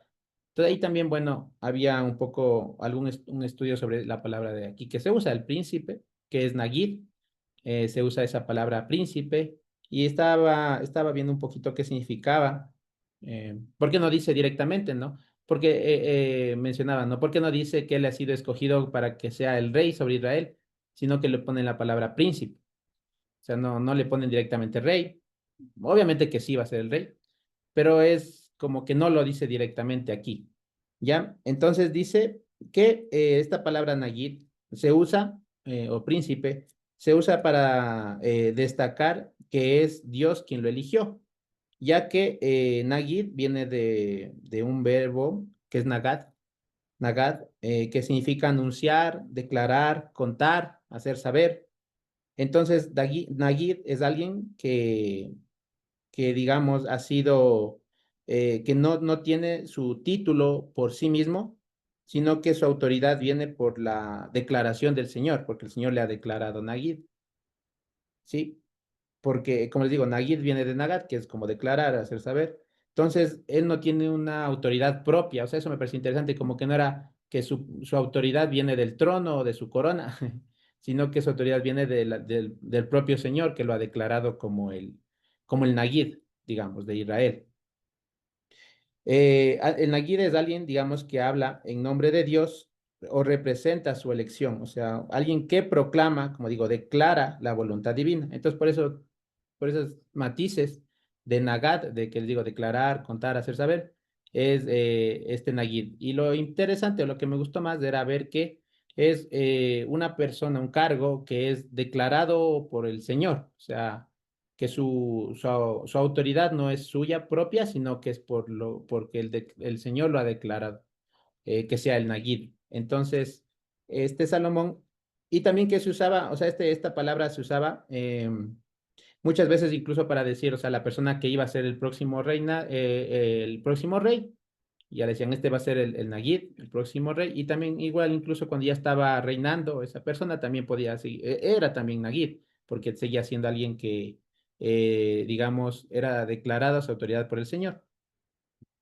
Entonces, eso me pareció interesante, ¿no? Entonces, el término Nagid, voy a repetir algo aquí que tenía anotado, se usa para destacar que es Dios quien lo eligió y que no necesariamente ya empezó a gobernar oficialmente, ¿sí? Es como decir, este es el que Dios ha elegido para guiar al pueblo, ¿sí? Entonces, como vemos aquí, Salomón no es que ya estaba, ya gobernó ese momentito, sino que este era el que había sido elegido por Dios para guiar al pueblo. Bueno, entonces eso con la palabra Nagid, ¿sí? Bueno, entonces ahora sí, regresando otra vez, ¿no? Entonces ya todos hicieron ese procedimiento, Sadoc tomó el cuerno del aceite del tabernáculo, ungió a Salomón y tocaron con trompeta y dijo todo el pueblo, vive el rey Salomón. Después subió todo el pueblo en pos de él y cantaba a la gente con flautas y hacían grandes alegrías y parecía que la tierra se hundía con el clamor de ellos. Aquí, bueno, creo que la palabra es partía, o sea, como que la tierra se partía o la tierra resonaba, digamos, era que la tierra, o sea, era como un terremoto, digamos, bueno, es un sismo, ¿no? Algo que se movía mucho, o sea, mucho estruendo de gentes. O sea, hubo mucha alegría, mucho estruendo de la gente que subía junto a Salomón. Por eso es que también vemos que fueron esta fuente de agua y seguramente ahí hubo mucho pueblo y también se fueron sumando y se fueron adhiriendo más personas junto a Salomón en esta algarabía, en este acompañamiento a Salomón como rey. Y entonces todo este estruendo, toda esta algarabía, dice que en el versículo 41, y la oyó Adonías. No recordemos, Adonías estaba aún en la comida que había preparado con unas personas exclusivas. Y dice, y todos los convidados que con él estaban, cuando ya habían acabado de comer. O sea, terminando de comer, o sea, aún estaban ahí juntos y terminando de comer y escuchan toda esta algarabía, ¿no? Entonces sí debió haber sido bastante fuerte, digamos, la algarabía que había. Y estaba viendo algunos mapas para ver qué distancia estaban, ¿no? Por cómo escuchó Adonías, cómo escucharon los que estaban ahí. Quería ver qué tan cerca estaba de la ciudad de ese lugar, en Rogel. Entonces, bueno, estaba viendo más o menos y aquí tengo este mapita que por ahí lo vi. Y bueno, aunque este mapa ya es de la época de Jesús, este es un mapa ya de la época de Jesús, pero bueno, era para dar la idea un poco. Hubiera sido bueno tener uno de la época de David, pero no la encontré. Entonces, aquí, por ejemplo, miran, si ven, dice que el manantial de Gijón está por aquí. Después de ahí vemos que hay como una ruta de ese manantial y aquí entra a la ciudad y acá está el estanque de Siloé. O sea, ese estanque de Siloé, digamos, se va llenando con el flujo del manantial de Gijón, de esa fuente que también la vimos por ahí. Y acá abajo está la fuente de Rogel, acá más abajo, ¿sí ven? Entonces, no está tan lejos. Entonces, no está tan lejos y estaba viendo que podría ser como, creo que vi que eran como unos 200 o 300 metros más o menos de la puerta sur que habría estado ahí en la ciudad. Entonces, sí podían haber escuchado, o sea, sí se podía haber escuchado. Igual también veía que los valles del Cedrón y del Einón, eran como unos corredores acústicos, o sea, se podía fluir el sonido, digamos, sin mucho impedimento. Entonces sí, seguramente escucharon toda la algarabía en la ciudad. Eh, entonces, sigamos otra vez. Ay, perdón, le corté la compartición. Entonces, ya. Entonces dice que oyó a Adonías y todos los convidados que con él estaban cuando ya habían acabado de comer. Y oyendo Joab el sonido de la trompeta, dijo, ¿por qué se alborota la ciudad con estruendo? Mientras él aún hablaba, he aquí vino Jonatán, hijo del sacerdote Abiatar, el cual dijo al cual dijo Adonías, entra porque tú eres hombre valiente y traerás buenas nuevas. Entonces aquí ya llega, bueno, Joab se pregunta, ¿no? ¿Qué es todo este estruendo? Recordemos, Joab era también era quien estaba a cargo de los ejércitos de David, ahorita estaba unido con Adonías. Y llega Jonatán, que es el hijo de Abiatar. Este sacerdote Abiatar también había estado con David, ¿no? Bastante tiempo. Abiatar, si recordamos, Abiatar era el hijo del sacerdote Ahimelech, que fue Saúl quien lo mató por darle los panes de la proposición a David. Entonces, Abiatar también había estado desde ese tiempo ya con David, pero aquí estaba igual con Adonías. Y llega Jonathan. Jonathan era como sí era así como tenía ya, tenía eh, la competencia de ser buen mensajero, creo, porque como nos mencionó Anthony, él era quien estuvo en un tiempo dando los mensajes. Cuando Absalón se había revelado, él llevaba los mensajes a David. Entonces aquí también vino, ¿no? Y parece que estaba cumpliendo la misma función, como que Jonathan se quedó en la ciudad se quedó en la ciudad como para ver qué estaba sucediendo con Salomón, como para estar ahí un poco al pendiente de qué pasaba allí mientras Adonías estaba haciendo toda su comida acá. Y Jonathan asimismo ya ve todo lo que sucede y corre pues a contar acá, ¿no? A Adonías y a los que estaban allí. Entonces, bueno, él era como el mensajero y otra vez lo vemos en esa función aquí. Entonces, Jonatán respondió y dijo a Adonías en el 43, ciertamente nuestro señor el rey, el rey David ha hecho el rey a Salomón, y el rey ha enviado con él al sacerdote Sadoc y al profeta Natán, y a Benaya, hijo de Joyada, y también a los cereteos y a los peleteos, los cuales le montaron en la mula del rey. Y el sacerdote Sadoc y el profeta Natán lo han ungido por rey en Gijón, y de allí han subido con alegrías, y la ciudad está llena de estruendo. Este es el alboroto que habéis oído. También Salomón se ha sentado en el trono del reino, y aún los siervos del rey han venido a bendecir a nuestro señor al rey, diciendo, Dios haga bueno el nombre de Salomón más que tu nombre, y haga mayor su trono que el tuyo. Y el rey adoró en la cama. Además, el rey ha dicho así, bendito sea el Señor Dios de Israel, que ha dado oído, no, que ha dado hoy quien se siente en mi trono viéndolo mis ojos. Entonces aquí llegó con muy malas noticias para Adonías, ¿no? Para Adonías son unas malas noticias. Y, y ahí aquí vemos que le fueron una mala noticia tras otra, ¿no? O sea, al principio le va contando lo que pasó, después además los siervos le fueron a apoyar, además David dice que gracias al Señor que le permitió ver eso, y así, ¿no? Entonces como que cada mala noticia sobre otra para Adonías.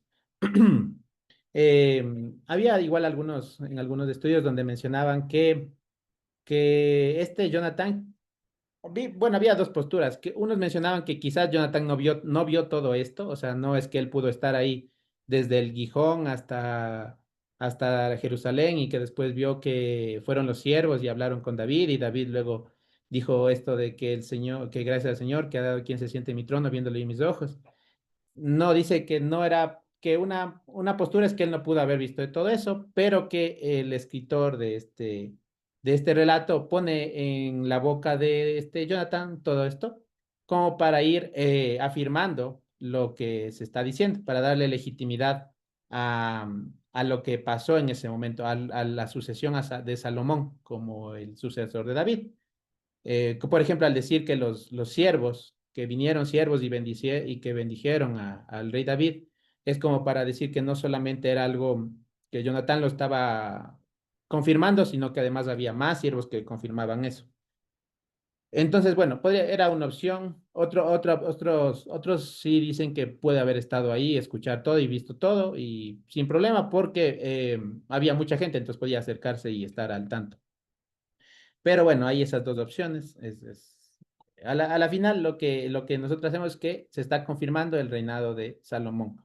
Sí, eso sí es lo que se quiere dar a entender. Se está confirmando tanto por los siervos, como por el sacerdote, por el profeta, como por el pueblo, por el rey David. O sea, todos confirmando, todos ya dando el apoyo aquí a Salomón.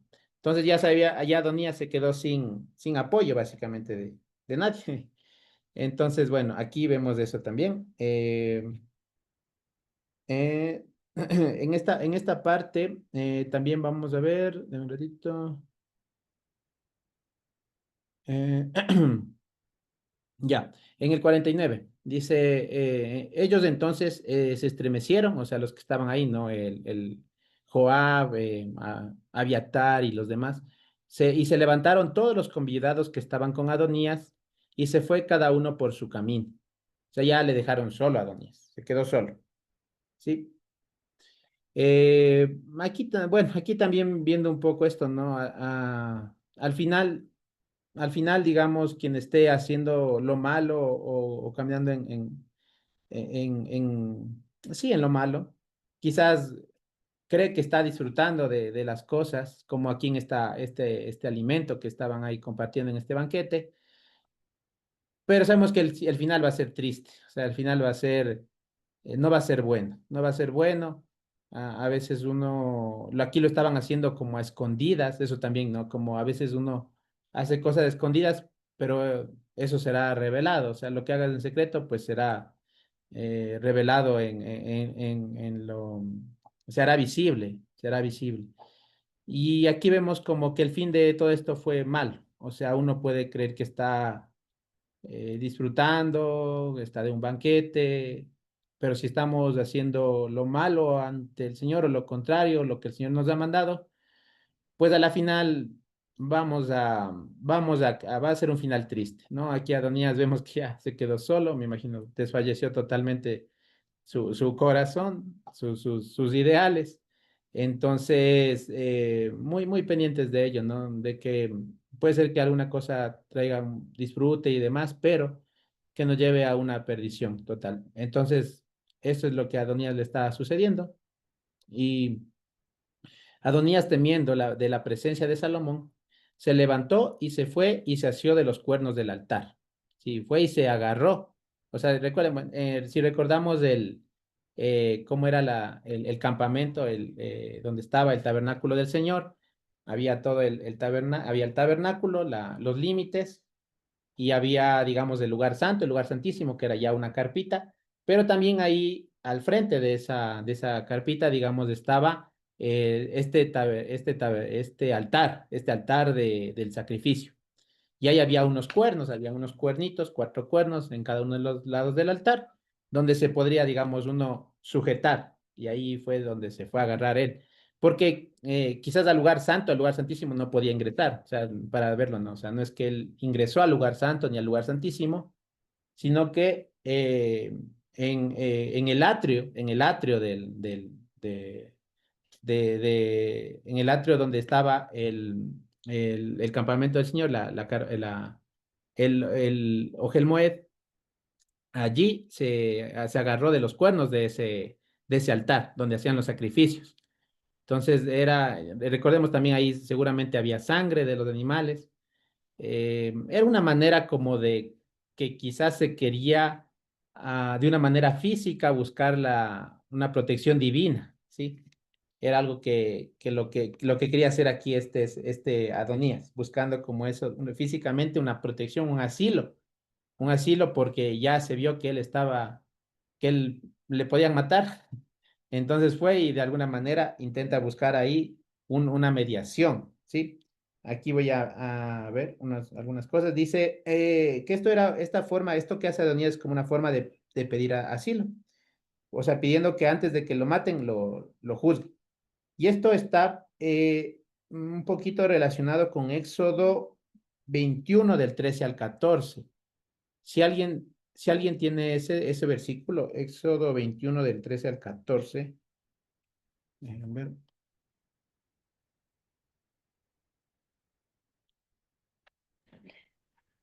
A ver, hermano Vital, es Sí, Éxodo 21 del 13 al 14, ¿no? sí, Dice así, mas el que no pretendía herirlo, sino que Dios lo puso en sus manos, entonces yo te señalaré el lugar al cual ha de huir. Pero si alguno se ensoberbeciere contra su prójimo y lo matare con alevosía, de mi altar lo quitarás para que muera. ya. Correcto, gracias, Pastor Manuelito.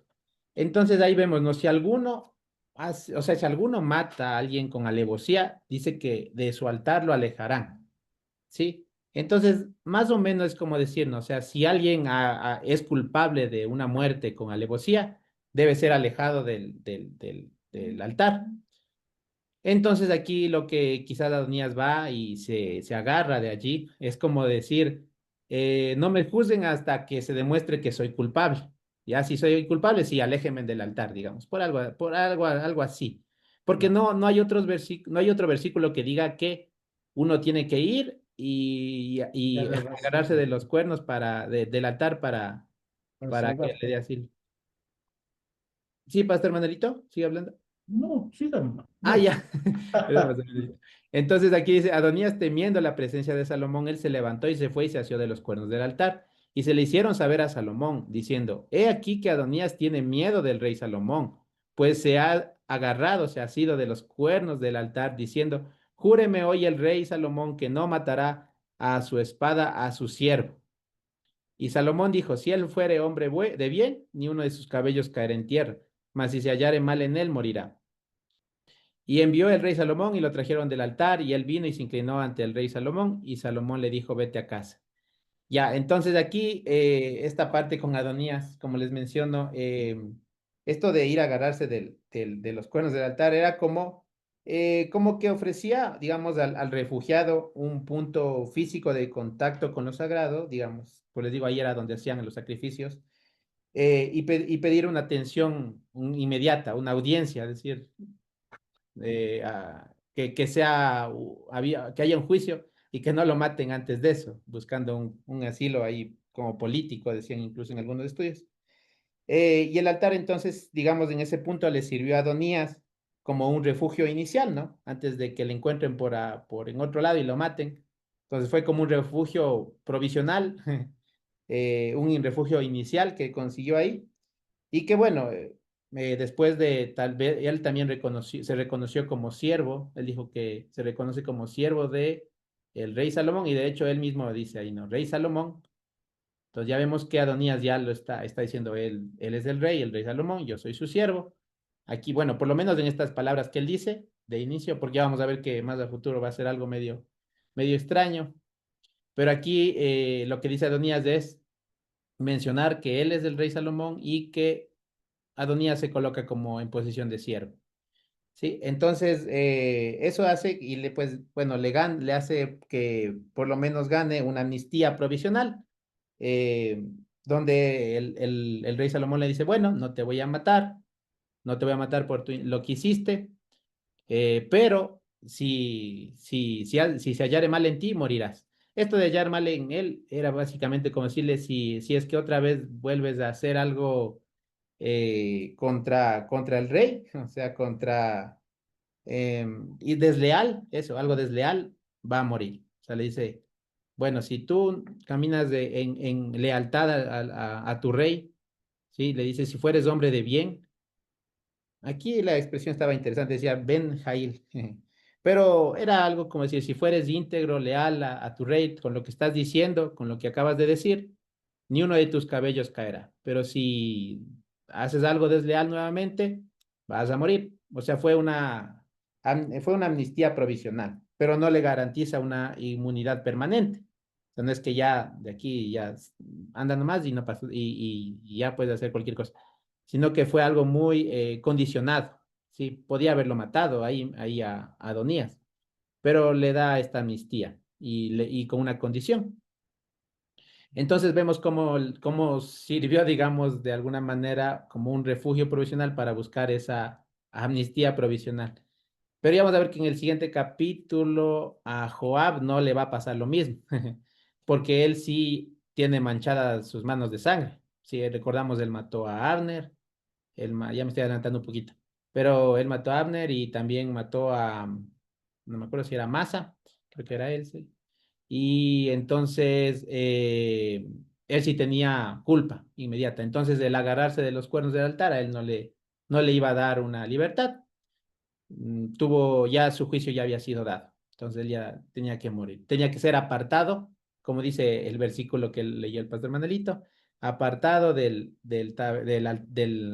altar, ¿sí? Porque él se había cometido con alevosía esos actos. Entonces, bueno, eso pasó aquí con este Adonías, ¿sí? Él logró eso agarrándose de los cuernos del altar. Esta parte, igual del final, esta parte que dice, vete a tu casa. Bueno, toda esta parte que dice Salomón a Adonías me recordó bastante, o recuerda bastante a la parte cuando Jesús está con la mujer adúltera. Bueno, recuerda un poco, o tiene un símil, por ejemplo, por lo menos, donde le encuentran igual haciendo, bueno, con un acto en pecado, digamos, ¿no? Para ser apedreada, pero bueno, al final, como no estaban haciendo el juicio correcto, pues quienes estaban acusándole se fueron, y el Señor le dice, ¿no? Vete en paz, o sea, no, vete, pero no peques más. Y algo así como aquí con Salomón le dice, o sea, vete a tu casa, pero si se haya mal en ti, morirás. O sea, aquí también, no, aquí es como más condicional, ¿no? Más condicional le veo, pero en un sentido de que, bueno, me recordó a este versículo y en ese sentido de que nosotros, asimismo, si el Señor ya nos da su gracia, debemos buscar el no caer nuevamente en ello, ¿no? Si ya nos ha dado su gracia, su misericordia, aquí como este Salomón está dándole misericordia a Adonías, que recordemos de esa misericordia, que recordemos de esa gracia para no pecar más, para que no se halle mal en nosotros, digamos, así en algún punto, sino que seamos, como dice aquí en este versículo. Me gustó, no sé bien qué significará, decía Ben Jail, Ben es hijo, ¿no? Y Jail era como de combate, está como la mujer virtuosa, pero bueno, ya sabemos que es de combate. Entonces, que seamos estos hombres de bien, estas personas de bien, leales al Señor, firmes en el Señor, y que de combate, o sea, que nos ciñamos los lomos para trabajar para el Señor y que no se halle mal en nosotros, ¿no? Que no volvamos a hacer lo malo y que recordemos esta misericordia tan grande del Señor de que éramos culpables, pero aún así nos ha dado salvación y libertad. Y lo que decía, como al inicio el rey David, en la partecita que él recordaba, vive el Señor que me ha librado de toda mi angustia. O sea, que el Señor nos ha librado, no, es nuestro libertador de esa esclavitud, en nuestro redentor que nos ha librado de nuestros pecados y para no caer en lo mismo, para no hacerlo mal. Sí, entonces esa parte también me pareció bastante interesante. en comparativa con lo otro que les comenté.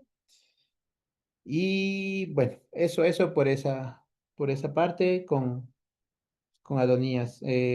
Bueno, ya vimos todo a Adonías lo que le sucedió, debido a que no siguió los debidos procedimientos que nos comentaba Anthony, que hizo su voluntad por encima de la voluntad del Señor, porque todo esto que vimos para Adonías no era la voluntad del Señor. Como vimos, él no tenía ni la unción ni nada. Mientras que Salomón fueron con diferentes pasos, fue montado en la mula, fue ungido con el aceite, tocaron trompeta, dijeron viva el rey Salomón, se sentó en el trono, o sea, todo fue un procedimiento bastante bien hecho, o sea, fue tal vez sí apresurado, o sea, porque fue todo muy rápido, todo, imagínense, o sea, mientras los unos estaban ya comiendo, tuvieron que hacer todo esto con Salomón. Fue algo bastante urgente, pero era necesario. O sea, no fue también como que el rey David dijo, bueno, está haciendo esto Adonías, vayan y acaben con ellos. No, no fue algo así, sino que hagamos lo primero, o sea, en orden. Tengo que colocarte como, o sea, colocar a Salomón como rey y ya lo demás ya se va a solucionar. Entonces, se hizo un procedimiento correcto, urgente, sí, pero también, pero correcto. O sea, no como Adonías, que lo estaba haciendo de una manera incorrecta. Entonces, eso con Adonías también. Y bueno, así terminamos ya con este capítulo. Mm, Sí, este capítulo. Otra cosa, otro aspecto que igual con Jimé hablábamos bonito era que tenemos personas que velan por el plan del Señor, como Natán, ¿no? Natán estaba velando, expectante, velando, sí, porque se cumplan los planes del Señor y que asimismo en nuestra vida nosotros también contamos los unos con los otros, en el sentido de que tenemos quien nos apoye para que el Señor siga haciendo su obra en nosotros. O sea, podemos contar los unos con los otros.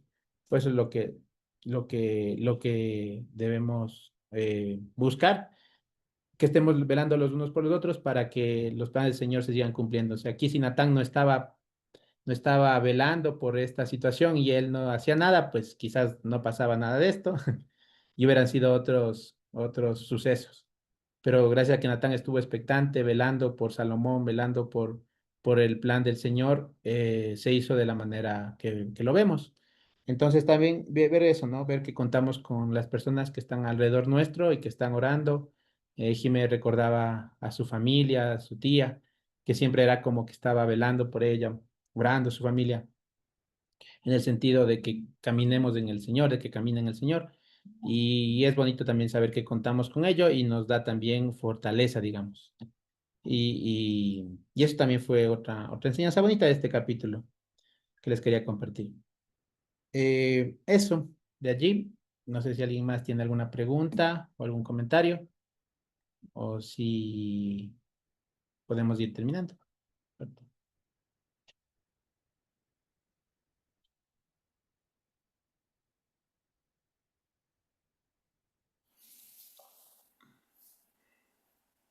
Sí, gracias, Tabita.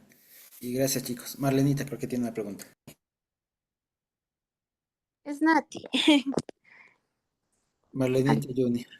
Ujú. Lo que pasa es que al principio Anthony dijo que estaba hablando de Abisai y, y decía por qué la nombraron. Entonces, y como que me quedé pensando en este asunto. Yo creo también, según lo leído, es que a Abisai empiezan nombrándola también como haciendo un hilo para el futuro, o sea, para después, cuando el hermano de Adonías le pide a ella como esposa, o sea, y eso es una acción bien, bien feita, ¿no? Como haciendo lo mismo que Absalón y queriendo como el consejo que le dieron de estar con las esposas del rey como para ser proclamado. Entonces pienso que es para hacer esa referencia, ¿no? Entonces es la pregunta que hizo al principio Anthony que me quedó como sonando. Mm. Eso era. Gracias, Nati. Sí, ¿no? Justamente es lo que les comentaba también al final. Este Adonías va a hacer esa acción, va a pedir a avisar como su mujer. Entonces, ya eso va a hacer que, pues, a la final eh, Salomón decida que debe morir. Y vemos que ahí entonces no se halló esa lealtad al rey, como lo que le dicen, ¿no? Que no se halle, si se hallare deslealtad contigo, pues vas a morir. Y ahí vemos que había toda esa intención, porque eso era quizás como una doble intención, para él justamente tener otro, o sea, un punto, algo que le respalde para él proclamarse como rey quizás. Entonces sí, sí, sí, justamente eso le va a valer que va a morir. Y la mención a Bisaga ahí se hace importante. Gracias, gracias, Nati. Gracias, Estevitan. Gracias, Anthony.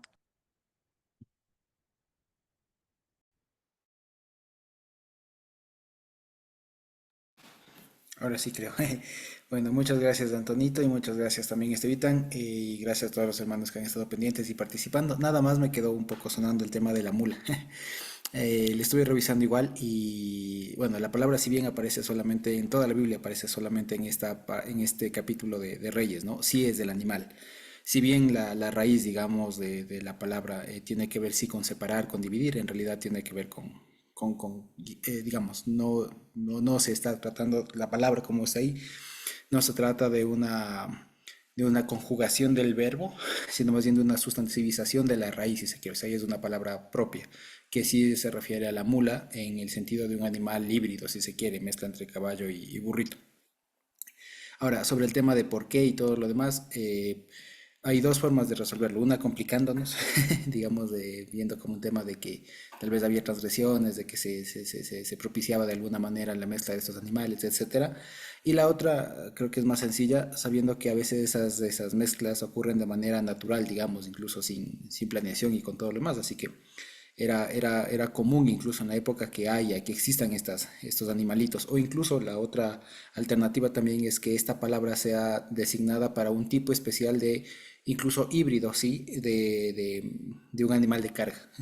¿Sí? Y como bien lo decía Estevitan, lo que sí es cierto es que es un animal que tenía exclusividad, que no cualquier persona lo montaba. Porque acuérdense que en la época, antes de ser el caballo, el típico animal de la realeza, lo fue el asno y sus derivados, digamos así. Eso básicamente que me quedó sonando. Entonces, si bien, claro, la palabra tiene que ver, o la palabra, se me va ahorita la palabra, tiene que ver con la idea de separar o con la raíz de separar, dividir, pero ya la forma como está ahí está sustantivada, de tal manera que es una palabra propia, digamos así que no podríamos decirle el separador. O incluso, digamos, es como funcionan los idiomas. Siempre me acuerdo de la palabra, por ejemplo, flauta. ¿No? La palabra flauta se dice jalil en hebreo, no jalil. Pero si es que alguien va a ver en la raíz, viene de halal, que es perforar, profanar. Entonces, claro, uno diría, bueno, si lo pongo una palabra ligada a la raíz, diría el instrumento, el perforado o el perforado, alguna cosa así, pero eso no tiene sentido. Es una flauta. Y ya es una palabra autónoma, digamos, de la raíz. Entonces, a veces uno cae digamos, con estas particularidades, ¿no? Porque así se forman las palabras, incluso en español, incluso en todos los idiomas tienen raíces y todo lo demás. Entonces eso fue una mulita y es posible que hayan sido animales que incluso se podían haber generado digamos, de manera natural. Imagínense ustedes, una burrita se escapó por ahí y un caballo también y aparecieron esos animalitos, ¿no? Entonces, digamos, no es como tanto de asombrarse o de especular también demasiado sobre cómo y por qué si está prohibido y todo lo demás. Sí, porque acuérdense que también incluso si bien Israel estaba ahí, digamos, en Israel no se hacía eso, posiblemente no sería una práctica de pronto ajena en los alrededores y demás. Entonces, digamos, por ese lado no hay que cuestionar mucho la existencia de. Y el uso, digamos, tampoco, porque ya habiendo es como, digamos, el uso no está prohibido. Entonces, tampoco hay que de pronto ponernos a cavilar mucho o asustarnos de pronto de pensar de que David estaría montando un asno o que Salomón fue sobre una mula, digamos, o que Salomón fue montado sobre una mula, alguna cosa por el estilo. A la larga determina un animal de carga que era exclusivo y designa realeza, que eso es lo más importante. Sí, eso. Entonces, qué gusto y Dios les bendiga mucho. Gracias, Estevitan, gracias, Anthony. Y Dios permita la siguiente semana de continuar, como ya saben, con los estudios que tenemos corrientes, con Lucas y Primero de Reyes. ¿Sí? Así que creo que podemos terminar la grabación por ahí. ¿Sí? Dios bendito.